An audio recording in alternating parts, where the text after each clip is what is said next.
Hello friends, welcome back to my channel Pinki's রান্নাঘরে সবাইকে স্বাগত। চলে এলাম একটি নতুন রেসিপির সাথে। আজকের রেসিপি মানকচু ভাজা বা ভর্তা, যেটা বলতে পারো। তো রেসিপিটা অবশ্যই প্রথম থেকে শেষ অবধি দেখে ভালো লাগলে অবশ্যই লাইক কমেন্ট শেয়ার করো। আর এরকম নতুন নতুন রেসিপি পেতে অবশ্যই কিন্তু আমার পাশে থেকো, চ্যানেলটা সাবস্ক্রাইব করে নিও। তো এইটা কিন্তু অবশ্যই গরম গরম ভাতের সাথেই ভালো লাগবে। আর এই রেসিপিটা অবশ্যই একবার ট্রাই করবে, খুব সুন্দর লাগবে। তো চলো শুরু করে দিই আজকের রেসিপি। প্রথমেই আমি মানকচুটা ছাড়িয়ে ধুয়ে নিয়েছি।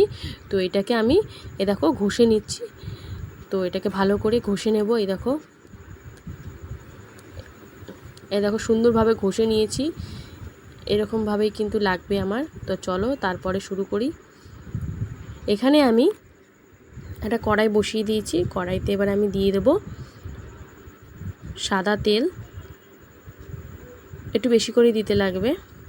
তো তেলটা গরম হওয়ার অপেক্ষায় আছি। তেলটা আমার গরম হয়ে গেছে। এবারে আমি এতে দিয়ে দিচ্ছি শুকনো লঙ্কা। শুকনো লঙ্কাটার পরে দিয়ে দিলাম কালো জিরে। ফোড়নটা হালকা একটু ভাজা হলেই নাড়াচাড়া করে নিলাম। 10 সেকেন্ড মতন একটু ভাজা হলেই, মানে বিশেষ করে লঙ্কাটা। তারপরে আমি এতে দিয়ে দেব পেঁয়াজ কুচি। দেখো পেঁয়াজটা কিন্তু লম্বা লম্বা করে ঝিঝিরি করে কেটে নিয়েছি। তো পেঁয়াজটা একটু ভাজা হতে দেব। পেঁয়াজের দেখো নরম হয়ে গেছে, কালারটা একটু হালকা চেঞ্জ হয়ে গেছে। এবারে দিয়ে দিলাম রসুন। 5-6 কোয়া রসুন থেতো করে দিয়ে দিলাম এর মধ্যে। এবার কিন্তু এটাও ভালো করে ভেজে নেব। তারপরে ভাজা ভাজা হয়ে গেলে সুন্দর একটা গন্ধ বেরিয়েছে। এবার আমি এর মধ্যে মানকচুগুলো দিয়ে দেবো। মানকচু বাটা তো অনেকেই আমরা খেয়েছি, এরকমভাবে একবার খেয়ে দেখো, খুব ভালো লাগবে। এই মানকচু ভর্তাটা দিয়ে কিন্তু এক থালা ভাত নিমেষেও খাওয়া হয়ে যাবে। তো ভালো করে নাড়াচাড়া করে নিলাম। এবারে এতে ভালো করে নাড়াচাড়া করে জল জল ভাবটা চলে গেছে।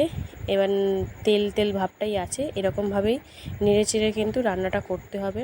তারপরে এতে আমি দিয়ে দিচ্ছি 2টো কাঁচা লঙ্কা। তারপরে দিয়ে দিলাম হলুদ গুঁড়ো। তারপরে দিয়ে দিলাম জিরের গুঁড়ো। তারপরে দিয়ে দিলাম কাশ্মীরি লঙ্কার গুঁড়ো। দিয়ে এবার কিন্তু ভালো করে দিয়ে দিলাম স্বাদ অনুযায়ী নুন। দিয়ে সব কিছু দেওয়ার পর ভালো করে কিন্তু নাড়িয়ে ছাড়িয়ে মিশিয়ে নিতে হবে। আর একদম কালারটা যখন বুঝতে পারবো চেঞ্জের মতন হয়ে যাচ্ছে, কালচে কালচে, তখন কিন্তু মানে লালচে লালচে ভাবটা চলে আসবে, তখন কিন্তু আমরা এটাকে নামিয়ে দেব। এবারে আমি এতে দিয়ে দিলাম একটুখানি চিনি, স্বাদটা একটু ব্যালেন্স রাখার জন্য। আর অবশ্যই কচুটা বুঝে শুনে কিনতে হবে যাতে গলা না ধরে। কিন্তু এরকমভাবে করলে আশা করছি গলা ধরবে না। তাও মানে বাজার থেকে একটু বুঝে শুনে কচুটা কিনতে হবে। তো ভালো করে নাড়াচাড়া করার পর দেখো সুন্দর একটা কালারের চেঞ্জ চলে এসছে। তো এবারে দেখো রেডি হয়ে গেছে আমাদের কচু ভর্তা।